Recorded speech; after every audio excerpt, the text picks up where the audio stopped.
All right, good afternoon, everyone. We'll jump right in with a statement from the Secretary General, followed by your questions. Yes, good afternoon. And we have just concluded the formal part of the NATO Summit in The Hague. Of course, there will be many other meetings later today, this afternoon. And together, allies have laid the foundations for a stronger, fairer and more lethal NATO. NATO leaders agreed on the Hague Defence Investment Plan. And this will fuel a quantum leap in our collective defence. They agreed to boost our defence industries, which will not only increase our security, but will also create jobs. And we have reaffirmed our unwavering support for Ukraine. All of this is crucial.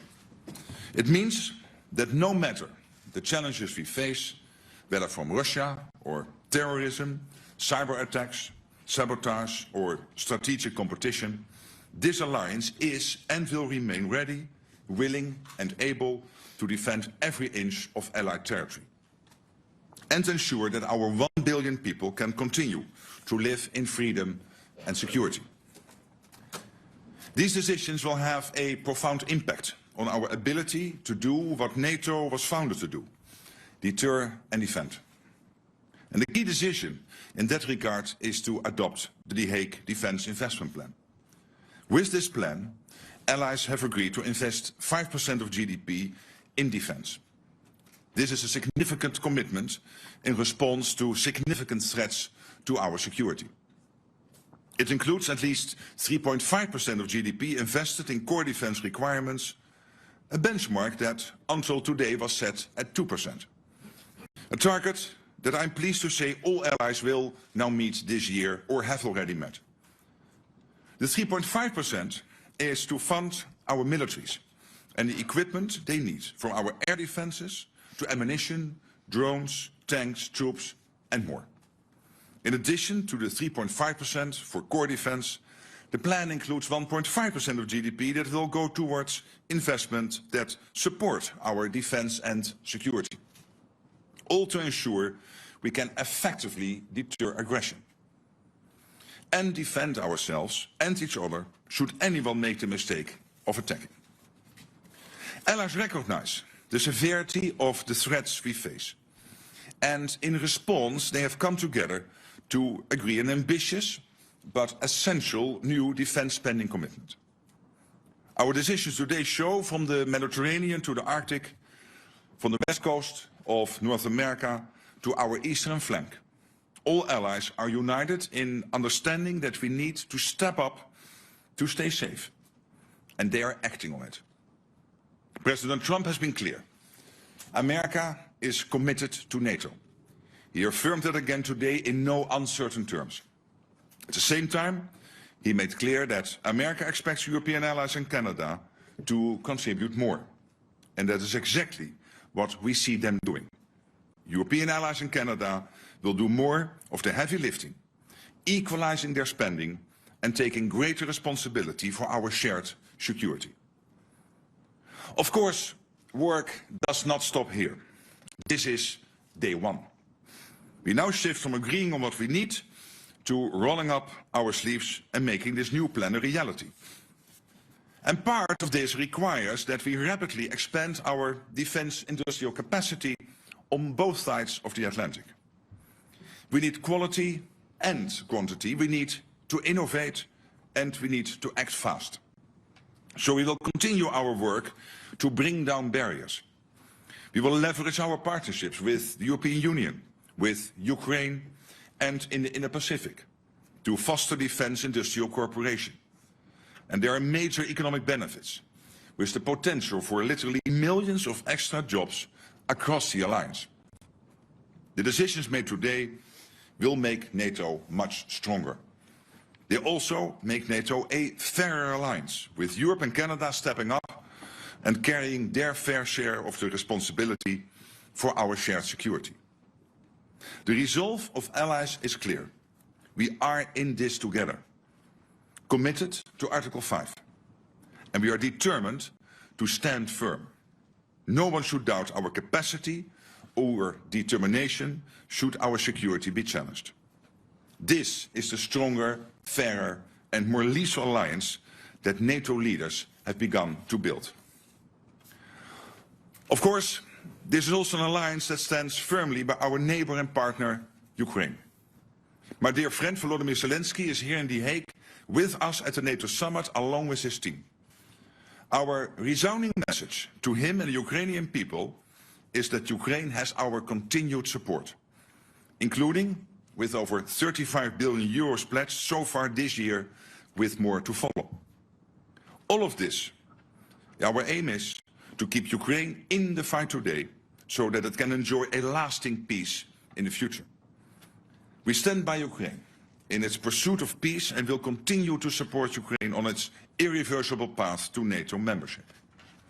It has been a momentous meeting today. Leaders have agreed on a trajectory that will ensure we are able to safeguard our freedom and security well into the future. And with that, I'm happy to take your questions.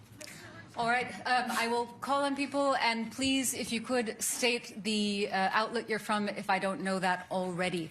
We'll start with Sky News. Yeah. Right here in the front and the center. We need a mic here. Thank you. Thank you. Deborah Haynes from Sky News. Hi. Hello. The language that you have used when talking to Donald Trump has been notable because of its flattery.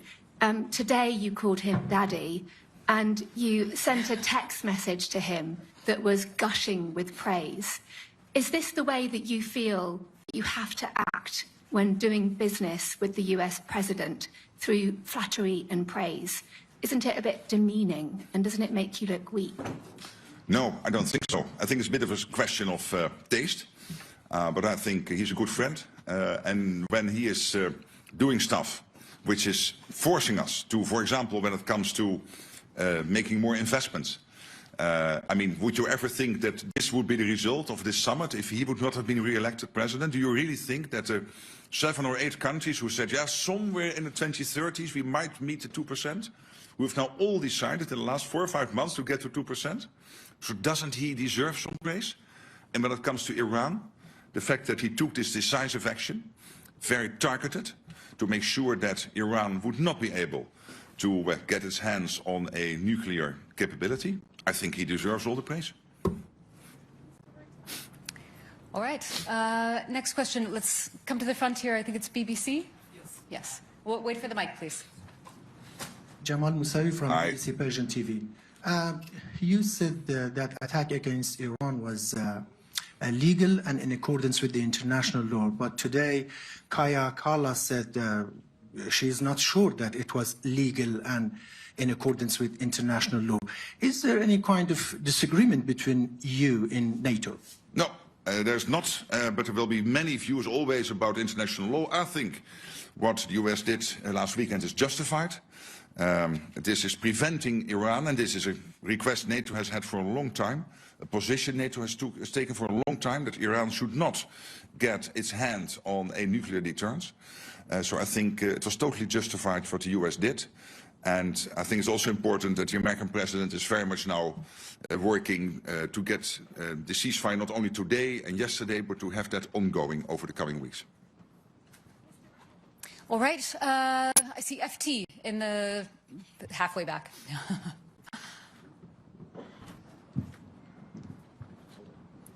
She has to hold it. Secretary General Henry Foy, Financial Times. Aye. The floor. Donald Trump has said the US won't agree with the 5%. That's for all of us to do, but not him. Is that fair in an alliance that's built on sharing and unity? And secondly, what will you do if he comes back next year and asks for more than 5? Thank you. Well, but when it comes to the 5%, there are the 2 elements. One is the 3.5% core defense spending. The US is more or less there. And when it comes to the 1.5% defense-related spending, we can safely assume that the US is doing that. When you look at their enormous capacity when it comes to fighting cybercrime, hybrid threats, when it comes to their infrastructure investments, when it comes to developing the defense industrial base. So I think we can safely assume that the US is more or less at that 5% already. All right. Next, I think we'll go over to the left side again, about halfway back. Washington Post. We need a mic.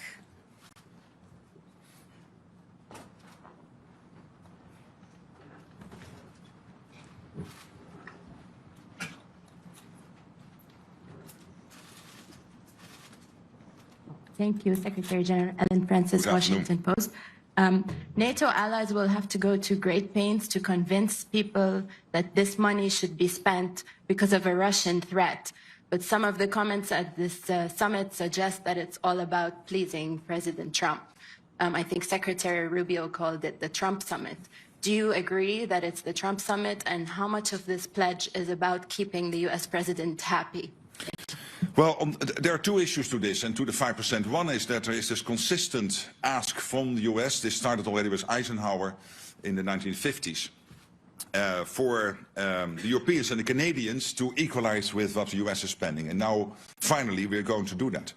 But obviously, the 3.5 core spending and the total 5% is deeply rooted in the outcome of a process in NATO, the NATO defense planning process, which has led to agreeing by the defense ministers 2 weeks ago on our targets. So what each country needs to do when the call would come. If the call would come, we need you to help because there is an Article 5 situation.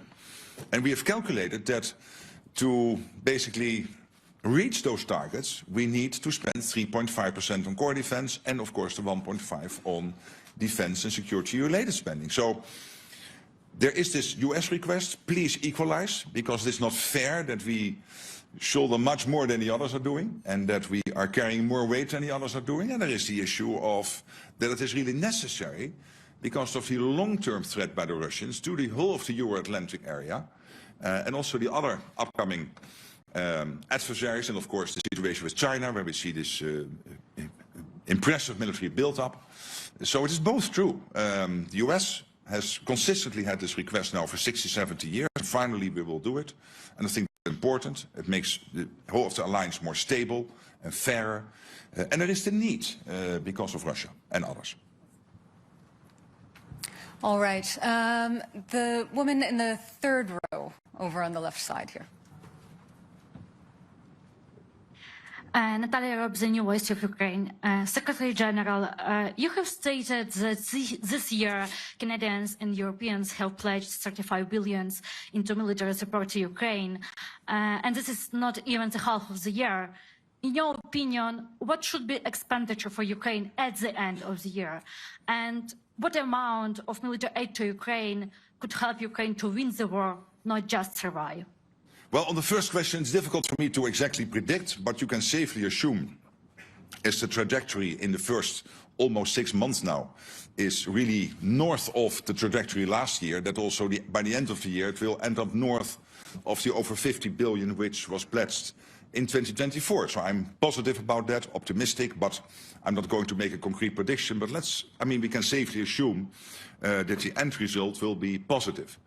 And of course, what we are doing here, we have to make sure that Ukraine can stay in the fight, that Ukraine has what it needs to be as strong as possible. But obviously, we are all also working on getting a peace deal done or a long-term ceasefire done. And then we have to make sure that Ukraine has what it needs to prevent Vladimir Putin from ever trying this again in the future. And the first layer of that, making sure that Ukraine can defend itself post a peace deal / a long-term ceasefire, obviously is also the support we are now providing to keep them in the fight, which has to do, of course, with training, it has to do with delivering military equipment, so the command in Wiesbaden, but also the various streams of money going into Ukraine, developing Ukrainians' defense industrial base, which still has about a 35 billion spare capacity. So this all together will help Ukraine to be as strong as possible now, but also to deter the Russians post a peace deal / a ceasefire. All right, let's come to the center section now. I see CNN in the fourth row. Thank you so much. I want to follow up on what you just said about the strikes in Iran, but first, can I ask you on Article 5, do you believe that Article 5 is subject to interpretation? Well, you know, Article 5 is absolutely clear, and at the same time, we have always said we will never go into details when exactly Article 5 will be triggered. And why not? Because we don't want to make our adversaries any wiser. And to follow up on Iran, sir, you just praised the U.S. strikes in Iran, saying that you do believe it will help prevent Iran from getting a nuclear weapon. There have been questions about where that highly enriched uranium is, and if Iran moved it before the United States struck on Saturday night. Do you have concerns about that and whether or not it poses a threat to NATO? Look what happened last weekend. American B-2s, nobody in the world is able to do this. Only the United States. You are 25% of the world economy. You are by far the biggest military power in the world. Only the United States is capable to do this. So the B-2s, the fantastic pilots in those fighter jets, the bombs which were used to get deep into these nuclear facilities in Iran. Nobody has that type of stuff. And history made you the leader. History made you the ones who have to take action when it is necessary. And I think what President Trump did here is take a very targeted, chirurgical operation to take out as much as possible Iran's capability to get to a nuclear weapon. And I commend him for that. And obviously it's now up to all the studies being done and all the details look into what exactly has been the effect of this. But I'm personally very optimistic that this has dealt a massive blow to Iran. All right, we have a very full room and limited time. Next question to the front row. There's a mic coming. Oh, that's good, yeah. Hello, Eelco Bos van Roosendaal, Nieuwsuur, Dutch TV. You're dealing with a very unpredictable president or friend who has been all over the map on Article 5 in the past. In his first term, he threatened to pull out of NATO, which he doesn't seem to do anymore. But how are you certain that the Trump you're dealing with right now is the same version of Trump that you'll be dealing with for the rest of his term? I've now known him for almost 10 years. He's a good friend. I trust him. He was totally right that Europe and Canada were not basically providing to NATO what we should provide, and that the US was spending so much more on defense than the Europeans and the Canadians. Now we are correcting that. We are equalizing. I think it is a man of strength, but also a man of peace. You've seen that basically now with Iran. The man of strength being able to command his B-2 bombers to go into Iran to take out that nuclear capability, but also the man of peace who is then immediately following up with making sure that Israel and Iran will commit to a ceasefire. And I think this is exactly what you want the American president to do, provide that type of leadership. And so I find him very predictable. Next question, all the way in the back. I don't think so. DPA. Ansgar, the German press agency, DPA. Secretary General... We were speaking. Here. There you are. No. Yeah, in fact. I cannot see you. I can only answer the question if I see who is... Can you stand up? Oh, you're really in the back. Sorry, yeah. Please. Thank you. Secretary General, I would like to come back to Article 5. Did President Trump promise in the meeting that he would stand by the allies until the end of his term? And if so, did he promise it without any conditions? Can I ask you, and not you, you're a journalist, so you're totally, of course, free to ask all those questions, but through you to some politicians in Europe and Canada to stop worrying. The United States is totally committed to NATO. The United States is totally committed to Article 5. How many times do we want them to say this? And as I said before, we have now had half a year when we constantly ask the US, are you with us, with NATO, with Article 5? So let's look for another country in NATO, one of the other 31, Iceland, the Netherlands, France or Canada, for the next half year to answer that question. All right, limited time, lots and lots of questions. The woman in the green jacket here in the third row. Kathy Newman, Channel 4 News. Hi. Hello. You described in the communique Russia as a long-term threat. Isn't Putin an immediate threat? Did you water that language down to get agreement? No. Of course, if you're a long-term threat, you're also a short-term threat. So he is a threat now, and he is a threat in the long term. All right, same row, the woman in the white shirt with the glasses.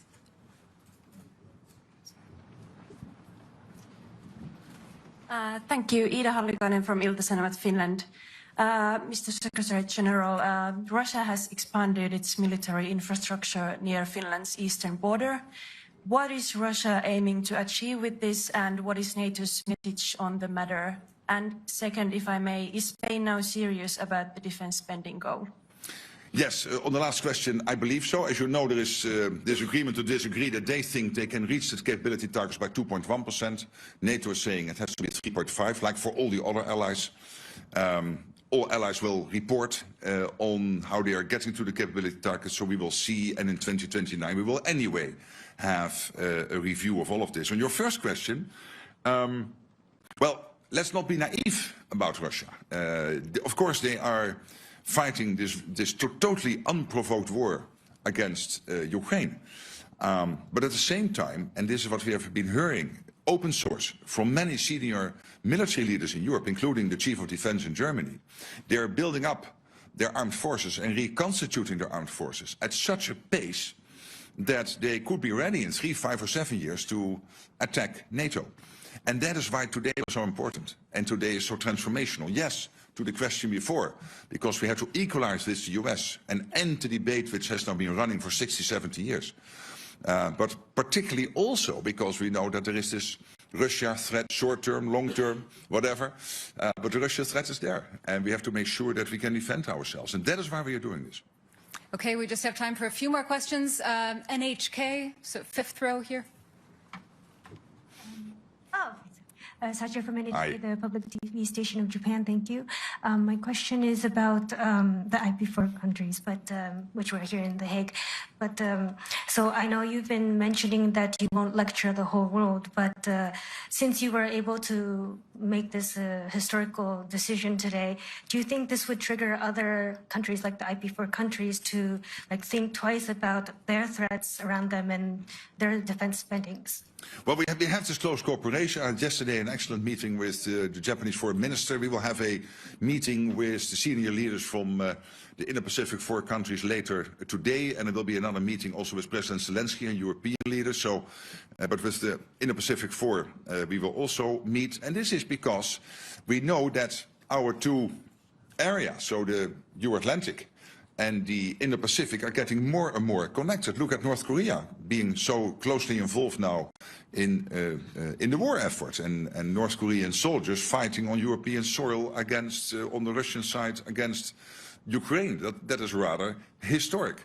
So this cooperation is important, where it's very much focused on innovation, very much focused on procurement, on defense industrial production, making joint assessments of what is happening in the Pacific, what is happening in the Euro-Atlantic, and how the two are more and more interconnected. And I must say, when I'm speaking to the leaders, and I was visiting Japan early April, having a long meeting with the Prime Minister, and I met him again last week in Calgary at the G7, but also the leaders of the Republic of Korea, Australia, New Zealand, they all are very much aware that, of course, part of having a deterrence is that you spend enough on it. And you see in all these countries debates ongoing on doing more where possible, but it is not up to me to advise them. Let me concentrate on the 32 and make sure that we do what we need to do. But I think that debate is taking place also in many countries outside NATO. Okay, I think we've just got time for a couple more questions. The center, 5th row, gentleman in the very center there. Yeah. Yes, my name is Heikki Aitokoski. I'm from the Finnish newspaper Helsingin Sanomat. Did you exchange views on Vladimir Putin and Mr. Trump seems to be in rather friendly terms with him? It would be interesting to hear what you talked about him.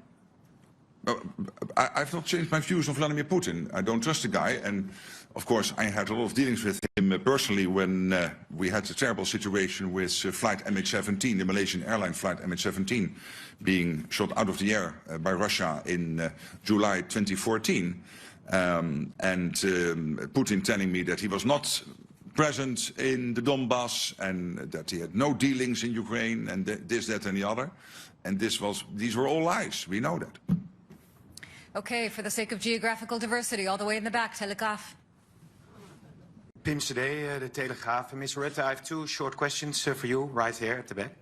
How do you think Vladimir Putin will look at this NATO summit in The Hague and the appointments being made between the 8 NATO allies? The other question, completely different one, but how big is the role of the Dutch King, Willem-Alexander, the Queen, and also Amalia in organizing this NATO summit and making it into a success? A big role. Last night was really amazing, and I mean, we are both Dutch, and we can be very fortunate to have this royal family. Of course, they have that overview which many politicians who are there for 1 or 2 terms can never compete with. So we have a king here in the Netherlands who is now in that position for 12 years. And you sense that. I mean, the breadth, the benefits from which he is speaking, including with the American president and other leaders, is really impressive. And I've seen the same before with his mother, Queen Beatrix. So that is one of the huge advantages of having a monarchy. And I would say, well, to your and my country, let's be happy and let's be glad and grateful that his family is willing to do that. On the other question, I mean, look what Putin achieved. He wanted to divide the West, and now Finland and Sweden have joined NATO. He wanted to divide the West, and now we have committed to a 5% spending target. So he cannot be very happy, and he should not be very happy. All the way in the front, on the left. Never give the microphone away. So that you can see me. Dejan Šejnović, nezavisna newspaper from Bosnia and Herzegovina. Thank you very much for this opportunity. So for the West Balkans, for the first time, long time, it hasn't been mentioned in the communique. What does it mean for our region? You yourself were several times talking about the importance of the region for the alliance. What can you tell us why it's not mentioned? Yeah, but again, this is not your traditional communique which you would see in the UN or in NATO in the past, where you would have 60 pages, 90 paragraphs, basically talking about the world from the birth of Jesus up to today and everything in between. I mean, that's done. We try to focus. So we are still very much concerned. KFOR is there in Kosovo. EUFOR is there in Bosnia and Herzegovina. I was visiting the region, had extensive talks with the leadership in Bosnia, in Kosovo. I had a dinner in Brussels with the president of Serbia. So we are very much involved as NATO. The EU, of course, is very much involved. We closely coordinate with Kaja Kallas and Ursula von der Leyen on the European side. But what we really want to do here is not to recall all the language, like the irreversible path of Ukraine into NATO. It's still there, nothing changed. But really to focus on 3 core issues in 5 paragraphs. And one of the paragraphs is about the next meeting. So basically 4 paragraphs. And that is about, as you know, production, spending, and Ukraine. Okay, final question to the young reporters in the front. Yes. We'll get a mic to you. Just a moment. Thank you very much for this opportunity, Secretary General. We are the youth correspondents. Absolutely. And you are here now for 2 days, and you have been marvelous. Yes, thank you. There's a lot happening in this world, and many children worry about it. Do you think we children can also fight for peace? Or should we trust that you could bring peace to the world? Thank you. But I cannot personally bring peace to the world. What we can do collectively is to make sure that we are so well prepared, we are so strong, that nobody will ever attack us. So the best way to preserve your future and that our children can live in a democratic, free, open society where you can be who you want to be, think what you want, have free press, what you basically have in the West, and let's be honest, it's fantastic, is to make sure that we spend enough on our defense, particularly if we know that we have some adversaries who are really trying to get at us. So that's the best way to preserve your future. And that's what we try to do today, to make that commitment. But you standing here is really touching, and we have seen each other now for 2 days. We know each other for some longer time. I really want to thank you both, and in you, all the free press sitting in this room, for your fantastic work, and see you soon, in Brussels or elsewhere. Bye-bye. Take care. Thanks. Thank you all very much. That's all we have time for today.